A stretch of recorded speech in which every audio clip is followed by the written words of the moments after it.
আজ আমি আপনাদের সাথে একটা নাগা রেসিপি শেয়ার করতে চলেছি। পেঁয়াজ আর তেল ছাড়াই এই রান্নাটা আপনাদেরকে করে দেখাবো। এটা একটা boil recipe. Hey guys, welcome back to my channel Maria's Dream Cuisine. If you are new to my channel, please don't forget to subscribe. Naga রেসিপিগুলো খুবই সিম্পল, হেলদি অ্যান্ড ডেলিশিয়াস। নাগাল্যান্ডে অনেকগুলি ট্রাইবস আছে, তার মধ্যে এটি লোথা ট্রাইবসদের একটি ফেমাস রেসিপি। আমার হাতে রয়েছে লোথা স্টাইল চিকেন। এটা একটা নাগা ডিশ। আর দেখি এবার টেস্ট করে কেমন লাগে খেয়ে।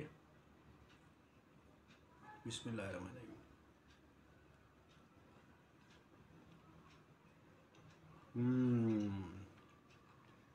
দারুণ। এত সিম্পল রান্না যে এত সুন্দর টেস্ট ভাবতেই পারিনি। খুব দারুণ হয়েছে।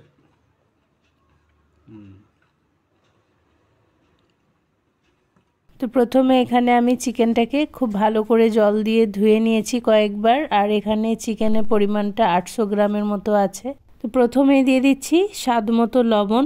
এদিককার মানুষেরা প্রচুর পরিমাণে মিট খায়, তারপরও এরা কিন্তু অনেক বেশি হেলদি, কারণ রান্নায় এদের তেলের মাত্রা একেবারে 0।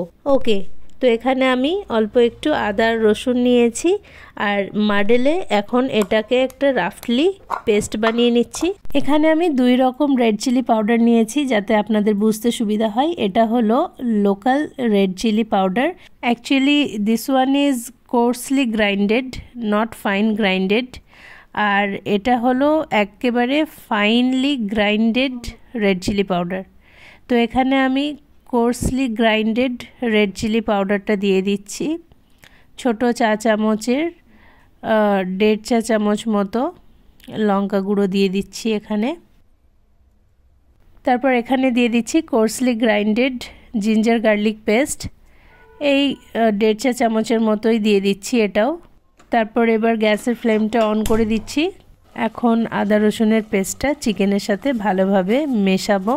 মানে আমি এটা ভাবতেই পারছি না যে আমি আজকে চিকেন রান্না করছি পেঁয়াজ ছাড়া, তেল ছাড়া, কোনো রকম গরম মশলা ছাড়া। মানে ভাবা যায় যে এইভাবেও যে চিকেন রান্না হয়, সত্যি কি ভাবা যায়? তো চিকেনটা খুব ভালো করে নাড়াচাড়া করে নিয়ে এখন আমি একটা লিড কভার করে রেখে দিচ্ছি এটাকে 10 মিনিটের জন্য। এই যে এই রান্নার একেবারে আসল ইনগ্রেডিয়েন্ট হলো এটা হলো ড্রাই ব্যাম্বু স্যুট অথবা বাঁশকোরল। এটা কচি বাঁশ থেকে তৈরি হয় আর নাগাল্যান্ডে এটা 1000 টাকা কেজি। আমি আমার ওয়েডনেসডে মার্কেটের ভিডিওতে এইটা আপনাদেরকে দেখিয়েছিলাম আর বলেছিলাম যে এটা দিয়ে আমি আপনাদেরকে চিকেন রান্না করে দেখাবো। তো এই গরম জলটা এখন এই ব্যাম্বু স্যুটের মধ্যে দিয়ে 2 থেকে 5 মিনিট সোক করে রাখবো। আর এটাই হলো অ্যাকচুয়ালি বাঁশ। আজকে আমি বাঁশ খাবো। ফিরে এলাম 10 মিনিট পরে। চলুন একবার লিডটা খুলে দেখে নিই। এই যে চিকেনটা একেবারে বয়েল হচ্ছে খুব ভালোভাবে। তো একবার নাড়াচাড়া করে নিতে হবে। তারপর নাড়াচাড়া করার পরে আমি এই যে জল দিয়ে দিচ্ছি বড় গ্লাসের 1 গ্লাস পরিমাণ। মানে চিকেনটা জাস্ট একটু ডুবে ডুবে থাকবে, এরকম জল দিলেই হবে। তো এই জলটা দেওয়ার কারণ হচ্ছে যাতে চিকেনটা খুব ভালোভাবে বয়েল হতে পারে। তো ঢাকা দিয়ে দিলাম আবারও। তো এই যে দেখুন এদিকে 2 মিনিট ওভার হয়ে গেছে। আর এই যে দেখুন এটা হচ্ছে ওই ড্রাই ব্যাম্বু স্যুট যেটা সোক করার পরে এখন বোঝা যাচ্ছে যে এটাই হচ্ছে অ্যাকচুয়ালি বাঁশ।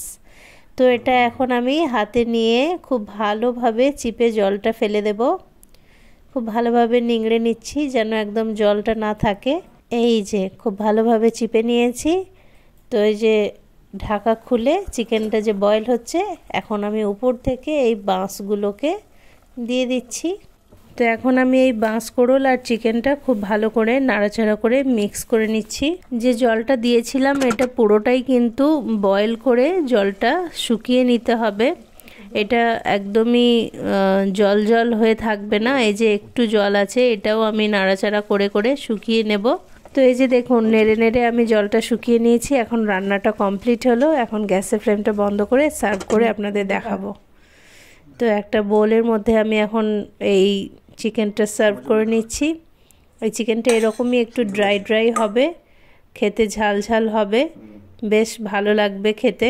তো এটাই ছিল আজকে Naga style chicken curry recipe.